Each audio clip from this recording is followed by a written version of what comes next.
মাসি, তাহলে তোমাকে তো শুতে হবে, না হলে মাসাজ করা যাবে না। মাসি মুচকি হেসে আমার সামনে শুয়ে পড়ল। আমি আস্তে আস্তে পা মাসাজ করতে থাকলাম।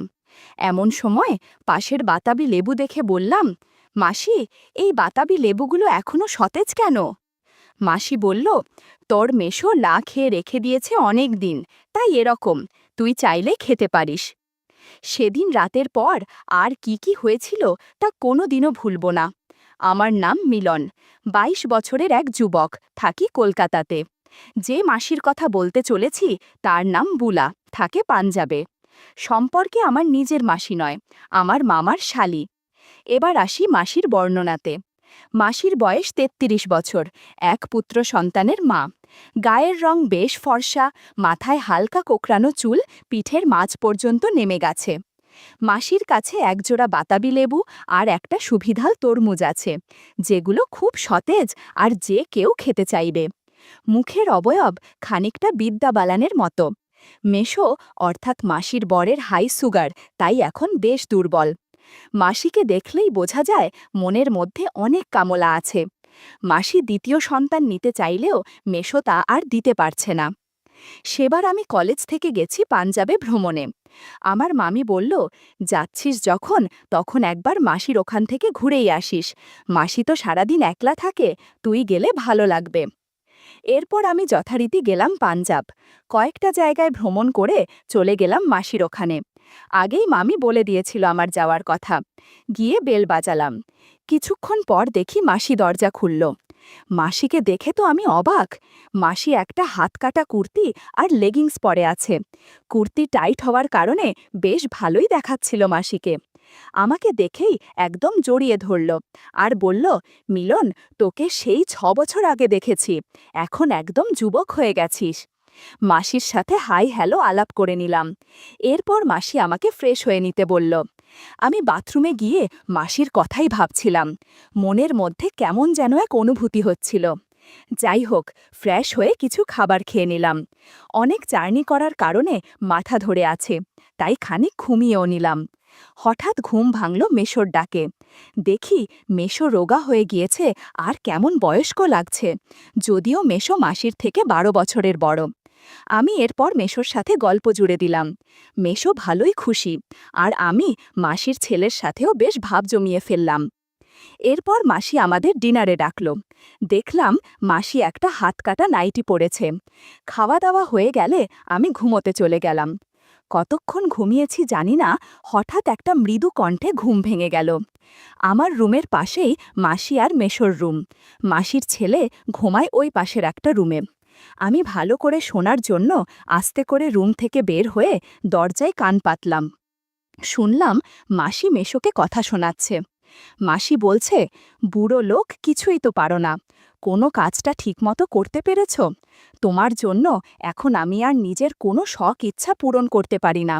মেশো বলছে, বুলা, আমি তোমাকে বলেছি, তুমি যদি আবারও মা হতে চাও তাহলে আইভিএফ এর সাহায্যে নিতে পারো। তখন মাসি জোরে বলে উঠল, এত কিছু করার সময় নেই। তখন মেশো বলল, তুমি তাহলে তোমার পছন্দ মতো কারো বাচ্চা দত্তক নাও। মাসি বলল, আমি দত্তক নেব না, আমি চললাম এখন রান্নাঘরে, যদি বেগুন দিয়ে কিছু করতে পারি। এই শুনেই আমি আবার আমার জায়গায় এসে শুয়ে পড়লাম। পরের দিন সকালে উঠে মেশোকে দেখতে না পেয়ে আমি মাসিকে জিজ্ঞেস করলাম যে, মাসি, মেশো কোথায়? তখন মাসি বলল যে মেশো কলকাতা গেছে আর ফিরবে ৭ দিন পর। আমি এই শুনে বললাম যে আমি এলাম আর মেশো চলে গেল, ধুর, ভালো লাগে না। মাসি বেশ রেগে গিয়ে বলল যে, তুই আমার জন্যই তো এসেছিস, তোর মেশোর জন্য তো নয়। আমি বললাম, হ্যাঁ মনে কিন্তু। মাসি বলল, কোনো কিন্তু নয়, তোকে আমি ৭ দিন ভালোভাবে সময় দেব, তোর কোনো চিন্তা নেই। আমি খুশি হয়ে বললাম, ঠিক আছে মাসি, তুমি যা বলবে তাই হবে। আমি মাসিকে বললাম, মাসি, মেশোর যে এই সুগারের রোগ, তাতে তো অনেক সমস্যা। মাসি বলল, হ্যাঁ, তার যেমন সমস্যা আমার আরও বেশি সমস্যা। এই বয়স থেকেই না খেয়ে মরতে হবে মনে হচ্ছে। আমি বললাম, কেন মাসি, আমি কি জন্য আছি তাহলে? তখন মাসি মুচকি হেসে বলল, পারবি নাকি তুই? আমি বললাম, একবার বলেই দেখো না, পারি কি পারি না। মাসি বলল, ঠিক আছে, আজ দুপুরে তোকে কয়েকটা কাজ দেব। যদি পারিস তাহলে বুঝবো তুই আমার সাহায্য করতে পারবি। এরপর দুপুরে স্নান সেরে খাওয়ার পর আমি নিজের রুমে শুয়েছিলাম। মাসি আমাকে ডাকল, এই মিলন একবার আয় এখানে। আমি গিয়ে দেখলাম মাসি বিছানায় শুয়ে আছে, পরনে একটা হলুদ টাইট নাইটি। আমি বললাম, কি হয়েছে মাসি, ডেকেছিলে আমাকে? মাসি বলল, সকালে বললাম যে আমার কাজ করে দিতে পারলে বুঝবো তুই আমার কাজে আসবি কিনা। আমি বললাম, হ্যাঁ মনে আছে। মাসি বলল, বেশ বেশ, দিদি বলছিল তুই নাকি দারুণ ম্যাসাজ করতে পারিস। আমি বললাম, হ্যাঁ মোটামুটি পারি। মাসি বলল, আমার পা ম্যাসাজ করে দে, সংসারের কাজ করতে করতে পা ব্যথা হয়ে গেছে। আমি আস্তে আস্তে পা ম্যাসাজ করতে থাকলাম।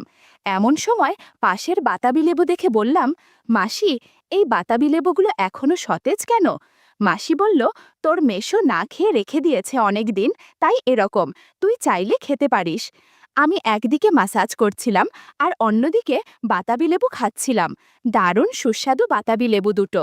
বন্ধুরা, তোমরা বুঝেছ তো কিসের কথা বলছি? ঘণ্টাখানেক ম্যাসাজ করার পর মাসি বলল, অনেক দিন পর এত ভালো লাগছে রে মিলন। তোর মেশোর বয়স হবার পর থেকে ম্যাসাজ করতে পারে না। আজ তুই আমার অনেক উপকার করেছিস। আমি বললাম, মাসি, আমি তোমাকে আশীর্বাদ করতে চাই যেন তুমি পোয়াতি হতে পারো। মাসি বলল, কি বলছিস এসব? তোর মেশো যদি কিছু বুঝতে পারে তাহলে সমস্যা হয়ে যাবে। আমি বললাম, এসব তুমি ভেবো না, আমার আশীর্বাদে পোয়াতি হলে মেশোর নামে চালিয়ে দিবে। মাসি বলল, ঠিক আছে, তুই আমাকে আর কিছুক্ষণ আশীর্বাদ করে জল দে। মাসির কথা মতো তাই করলাম। ঘণ্টাখানেক মাসিকে সেবা করে আমি একটু বিশ্রাম নিচ্ছি। একটু পর মাসি বলল, পরশু দিনে দিদি মানে তোর মামি এখানে আসছে রে। আমি আকাশ থেকে পড়লাম। বললাম, কই, মামি তো আমাকে বলেনি। তখন মাসি বলল, সারপ্রাইজ দেওয়ার জন্য বলিনি। বন্ধুরা, তোমাদের আমার মালা মামির একটু বর্ণনা দিয়ে নি। মালা মামির বয়স ৩৫ বছর, লম্বায় 5 ফুট 7 ইঞ্চি, খুব একটু স্লিম নয়, একটু স্বাস্থ্যবার আর কি। গায়ের রং উজ্জ্বল শ্যামবর্ণ, ত্বক একদম মসৃণ। মামি সবসময় স্লিভলেস ব্লাউজ বা নাইটি পরে। মোট কথা, মালা মামিকে আমার খুব ভালো লাগে। বলতে অসুবিধে নেই, এই দুই বোনকে দেখলেই আমার মধ্যে অদ্ভুত অনুভূতি হয়। এদিকে মাসি আমাকে মামির বিষয়ে কিছু গল্প করছিল। গল্প করতে করতে কখন যে ঘুমিয়ে গিয়েছি তা বুঝিনি। পরদিন সকালে যখন ঘুম ভাঙল, আমি উঠে দেখলাম পাশে মাসি নেই। আমি তখন উঠে ব্রাশ করে একদম ফ্রেশ হয়ে যখন নিচে নেমে এলাম, দেখলাম মাসি কার সাথে যেন মনোযোগ দিয়ে ফোনে কথা বলছে। মাসি দেখলাম সকালেই একটা গোলাপি স্লিভলেস ব্লাউজ আর একটা শিফনের শাড়ি পরেছে, আর মাসির আঁচলটা কোমরে গোজা। আমি গিয়ে মাসির পাশে বসলাম। মাসি দেখলাম হু হু করে ফোন রেখে দিল, আর মাসির চোখে মুখে আনন্দ আর উত্তেজনা। আমি বললাম, কার ফোন ছিল গো ওটা? মাসি আমাকে জড়িয়ে ধরে বলল, মিলন, তোর মেশোকে কাজের জন্য 1 মাস কলকাতায় থাকতে হবে। এখন শুধু আমরা 2 জন আর তোর মামি বাসায় থাকব। আর হ্যাঁ, আজ বিকালে আবার বান্ধবী কুমকুম আসবে। তুইও ওকেও একটু আশীর্বাদ করে জল দিস, কুমকুমও মা হতে চায়। আমি অবাক হয়ে বললাম, মাসি, কি বলছোটা কি, মানে হচ্ছেটা কি? আমি কি সবাইকে আশীর্বাদ দিতে এসেছি নাকি? তখন মাসি বলল, রাগ করিস না, এতে তোরই সুবিধা হবে। আমি আর না করতে পারলাম না। আমি এই শুনে মাসি বললাম, থ্যাংক ইউ বুলা রানী, তুমি সত্যি অসাধারণ। আর এর জন্য আজ তোমার উপহার হলো কুমকুম মাসি না আসা পর্যন্ত তোমার অনেক সেবা যত্ন করব। মাসি আনন্দে বলল, তাহলে আর দেরি কেন? সেদিন বেশিক্ষণ মাসির সেবা করতে পারলাম না। মাসি বলল, কিরে, আজ তোর কি হলো? আমি বললাম, আসলে কুমকুম মাসির কথা ভাবতে ভাবতে এরকম হয়েছে। মাসি বলল, সমস্যা নেই, মাঝে মধ্যে এরকম হয়, দাঁড়া দিদিকে একটা ফোন করি। আমি বললাম, হ্যাঁ হ্যাঁ করো। তাদের ফোন আলাপ থেকে বুঝতে পারলাম মামি বেশি উত্তেজিত হয়ে আছে, কারণ মাসি একা একা আমার ভালোবাসা পাচ্ছে তাই। এদিকে মাসি মামির কথা শুনে হাসতে হাসতে পাগল হয়ে গেছে। কিছুক্ষণ পর মাসি বলল, চল মিলন, আমরা স্নান করে খাবার খেয়ে একটু বিশ্রাম করে নিই, কারণ বিকালে আবার প্রচুর পরিশ্রম করতে হবে। আমি বললাম, ঠিক আছে মাসি, এখন আর কিছু করা যাবে না, একবারে কুমকুম মাসি আসলে ভেবে দেখা যাবে। এরপর আমরা স্নান শেষ করলাম। স্নান শেষে মাসি একটা গোলাপি স্লিভলেস নাইটি পরে আমাকে খেতে ডাকলো। আমি গিয়ে মাসির সাথে গল্প করতে করতে খাবার খেয়ে নিলাম। তারপর আমি আর মাসি মিলে মাসির বেডরুমে গিয়ে টিভিতে একটা সিনেমা দেখতে লাগলাম। আমি সিনেমার ফাঁকে ফাঁকে মাসির সাথে একটু গল্পও করলাম। কিছুক্ষণ পরেই ডোরবেল বেজে উঠল। সঙ্গে সঙ্গে আমি চমকে উঠলাম। আর মাসি দেখলাম বিরক্ত হয়ে রাগে গনগনে হয়ে নাইটি ঠিক করে দরজা খুলতে গেল। আমি তখন টিভিতে একটা নিউজের চ্যানেল দেখতে লাগলাম। হঠাৎ মাসির গলা শুনলাম। মাসি বলছে, আরে কুমকুম যে, আয় আয় ভেতরে আয়। কুমকুম মাসি বলল, হ্যাঁ বুলাদি, কি খবর বলো তোমার? এই শুনে আমার হার্টবিট এক লাফে বেড়ে গেল। এই সময় মাসি দেখলাম কুমকুম মাসিকে নিয়ে বেডরুমে ঢুকল। আমার তো কুমকুম মাসিকে দেখেই চোখ কপালে। মাসি একটা ডিপ বেগুনি শাড়ি আর একটা ব্ল্যাক স্লিভলেস ব্লাউজ পরেছে। আমি বললাম, এসো কুমকুম মাসি, বসো বসো। কুমকুম মাসি আর চোখে আমার দিকে তাকালো আর একবার মাসির দিকে। তারপর আমার কাছে এসে বসল। এদিকে বুলামাসি তখন বলল, মিলন, কুমকুমের পিঠে বেশ একটা যন্ত্রণা বেশ কিছুদিন ধরেই হচ্ছে, তোর কাছে একটু মাসাজ নিতে এসেছে। আমি বললাম, আচ্ছা কুমকুম মাসি, কোথায় ব্যথা গো? কুমকুম মাসি বলল, কোমর আর পিঠের মাঝে। আমি বললাম, আচ্ছা বুঝেছি মাসি, তাহলে তোমাকে তো শুতে হবে, না হলে মাসাজ করা যাবে না। মাসি মুচকি হেসে আমার সামনে শুয়ে পড়ল। ওদিকে আমার বুলামাসি বলল, তুই মাসাজ শুরু কর, আমি একটু আসছি। তারপর কুমকুম মাসিকে বললাম, একটা তোয়ালে জড়িয়ে নাও, তাহলে মাসাজ করতে সুবিধা হবে। মাসি ব্যাগ থেকে একটা তোয়ালে জড়িয়ে নিল। কুমকুম মাসির সৌন্দর্যের বর্ণনা দেওয়ার ক্ষমতা আমার নেই। যাই হোক, আমি হাতে অল্প অলিভ অয়েল নিয়ে মাসাজ করতে শুরু করলাম। কিছুক্ষণের মধ্যে বুলা মাসিও চলে আসলো। দেখলাম আজকে বুলা মাসিও একটা হালকা লাল রঙের গামছা জড়িয়ে এসেছে। বলল, তোর কুমকুম মাসির মাসাজ হলে আমাকেও একটু মাসাজ করে দিস। 40 মিনিট কুমকুম মাসিকে মাসাজ করার পর বুলা মাসি বলল, কুমকুমকে একটু আশীর্বাদের জল দে, যাতে মা হতে পারে। আমি শেষ সময়ে আশীর্বাদ করে কুমকুম মাসিকে জল দিলাম। এরপর বুলামাসি বলল, এখন আমাকে একটু মাসাজ করে দে, সংসারের কাজ করে অস্বস্তি লাগছে। বন্ধুরা, ইউটিউবের করা নিয়মের কারণে এসব ঘটনা সরাসরি বলা যাচ্ছে না। তোমরা কমেন্টে দেয়া লিংক থেকে আমার ওয়েবসাইট ভিজিট করো। সেখানে একদম মনের মতো গল্প দেয়া আছে, যেগুলো ইউটিউবে পাওয়া যায় না। ঘণ্টাখানেক বুমামাসিকে মাসাজ করে আমি বিশ্রাম নিলাম। এরপর যখন ঘুম ভাঙল, তখন ঘড়ির দিকে তাকিয়ে দেখলাম আমরা প্রায় 4 ঘন্টা ঘুমিয়েছি। তখনও বুলামাসি আর কুমকুম মাসি ঘুমোচ্ছে।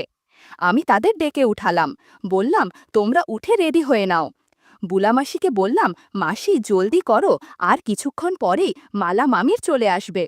আমার বলতেই বুলামাসি জলদি উঠে সোজা বাথরুমে ঢুকে গেল। আর এদিকে আমি কুমকুম মাসিকে বললাম, কেমন লাগছে মাসি? কুমকুম মাসি বলল, অনেক দিন পর এত সতেজ লাগছে। আমি বললাম, কোনো চিন্তা নেই, মামি আসুক, তোমাদের 3 জনের সাথে অনেক গল্প করব। কুমকুম মাসি আমাকে বলল, না মিলন, আমি শুধু একা তোমার সাথে গল্প করতে চাই। আমি বললাম, কোনো সমস্যা নেই, তোমার বাড়ির ঠিকানা দিয়ে যাও, আমি সময় করে দিয়ে তোমার সাথে গল্প করে দিয়ে আসব। আমি যাব কাল না হলেও পরশু। তুমি শুধু লাল ব্লাউজ আর শাড়ি পরে থেকো প্লিজ, এই সাজে তোমাকে খুব আকর্ষণীয় মনে হয়। এরপর কুমকুম মাসি ফ্রেশ হয়ে জামাকাপড় পরে, বুলাদি এলাম গো। বুলা মাসিও বলল, হ্যাঁ আয় রে, আবার আসিস কিন্তু। কুমকুম বলল, কোনো চিন্তা নেই, আমি ঠিক আসব। কুমকুম মাসি চলে যাওয়ার মিনিট 10 পর বুলা মাসি ফ্রেশ হয়ে বেরোলো।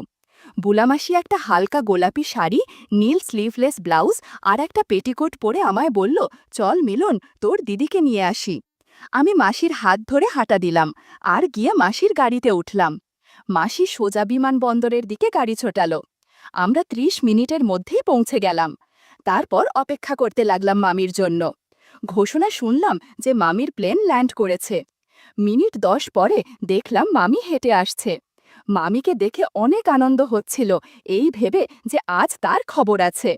মামি আমাদের দেখতে পেয়ে হাত তুলল। মাসিও ছুটে গেল মামির দিকে। মাসি মুচকি হেসে মাসিকে বলল যে, বুলা, মিলনকে ভালোই ট্রেনিং দিয়েছিস দেখছি। এরপর আমরা 3 জন গাড়িতে করে সোজা মাসির ফ্ল্যাটে চলে এলাম। মামি বলল, আমি একটু ফ্রেশ হয়ে চেঞ্জ করে আসছি। মাসি বলল, হ্যাঁ ঠিক আছে। মামি একদম ফ্রেশ হয়ে আমাদের কাছে এলো। মালা মামিকে দেখে আমার কি যে ভালো লাগছে তা বলে বোঝাতে পারবো না। মামি একটা হালকা হলুদ রঙের স্লিভলেস নাইটি পরেছে। আমি এই প্রথমবারের মতো মামিকে নাইটিতে দেখলাম। মামি বলল, কিরে মিলন, আগে আমাকে কখনো দেখিসনি নাকি? আমি বললাম, অনেক দিন পর দেখছি, তাই এমন হচ্ছে। মামি মুচকি হেসে বলল, তাই নাকি? তখন মাসি বলল, নে নে, অনেক হয়েছে, এবার ডিনার করবি চল। তারপর আমরা তিনজন মিলে ডিনার খেলাম। মাসি মামিকে বলল, দিদি তুই ওই ঘরে চলে যা, আমি আর মিলন এই ঘরে শুয়ে পড়ছি। মামি মুচকি হেসে বলল, দেখিস রাত্রে আবার আমার ঘুমের ব্যাঘাত ঘটাস না যেন। এই বলে মামি নিজের রুমে চলে গেল আর দরজা লাগিয়ে দিতেই আমি মাসির সাথে গল্প করতে লাগলাম। মাসি আমায় বলল, এখানে না ঘরে চল। দুজনে ঘরে গিয়ে আর সময় নষ্ট করলাম না, শুধু গল্প করছিলাম। গল্পের জন্য মাসি অনেক চিৎকার করছিল। এই রকম ৩০ মিনিট চলার পর মাসি বলল, আজ আর গল্প করা হবে না, সারা দিন অনেক ধকল গেছে, এখন একটু ঘুমানো দরকার, পারলে তুইও একটু ঘুমিয়ে নে। রাত তখন ২টো বাজে। হঠাৎ এক ধরনের অদ্ভুত শব্দ আসছে শুনে আমার ঘুম ভেঙে গেল। আমি দেখলাম মাসি গভীর ঘুমে আচ্ছন্ন। আমি শব্দটা শুনে মনে হচ্ছে মালা মামির ঘর থেকে আসছে। আমি আস্তে করে উঠে মালা মামির ঘরের সামনে গিয়ে দরজাতে কান পাতলাম। শুনতে পেলাম মামি যেন অদ্ভুত শব্দ করছে। আমি আস্তে করে কুঁকি দিতেই দেখলাম মালা মামি অদ্ভুত আচরণ করছে। আমি বুঝতে পারলাম সারা দিন জার্নি করার কারণে মামি হাত পা ব্যথাচ্ছে। মামিকে বললাম, মামি আমি কি একটু মাসাজ করে দেব? আচমকা আমার কথা শুনে মামি একটু হচকিয়ে গেল আর চাদর দিয়ে নিজেকে আড়াল করল। বললাম, ভয়ের কিছু নেই, আমি মিলন তোমার কষ্ট দূর করার জন্য এসেছি। মামি বলল, তুই একটু আমাকে মাসাজ করে দে, সারা দিন জার্নি করে অনেক ক্লান্ত লাগছে। আমি বললাম, তুমি চিন্তা করো না, আমি সব ঠিক করে দেব। এরপর আমি চাদরের আড়াল থেকে ২টো ডাব বের করে বলল, এই ডাবগুলো অনেক দিন ধরে কেউ খাচ্ছে না, বেশি দিন এভাবে থাকলে নষ্ট হয়ে যাবে, ডাব খেয়ে মাসাজ করে দে। তার কথায় আর না করলাম না, সরাসরি মামির সেবা করতে লাগলাম। এই ছুটিতে মাসির বাড়িতে বেড়াতে এসে এত কিছু হবে তা কোনোদিন কল্পনা করিনি। বুলা মাসি আর মামিকে সময় দেওয়ার মাঝে মাঝে কুমকুম মাসিরও খোঁজ নিতে চলে যেতাম যখন তার স্বামী বাইরে থাকত।